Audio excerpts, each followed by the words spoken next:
Good day, I'm Leah De Lubrica, your Gospel Share for today. Our Gospel is according to Lucas chapter 10, verse 21 to 24. Trust in God and you will have no regret.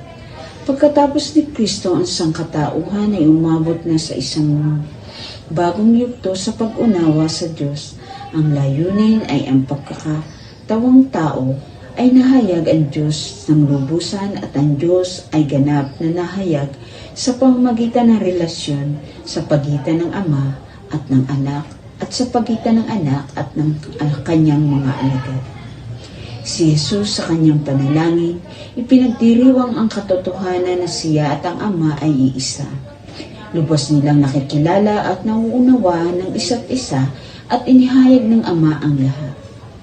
Si Jesus naman ay mahalagang misyon na dapat gampanan. Kailangan niyang iharap ang Ama sa pamamagitan ng pagpapahayag sa Kanya ng sangkatauhan. Bagong panahon ni Jesus, maraming tao simula kay Abraham ay naniniwala sa iisang Diyos. Ngunit hindi nila lubos na maunawaan. Nang dumating si Jesus, malinaw na ipinahayag na ang Diyos ay pag-ibig.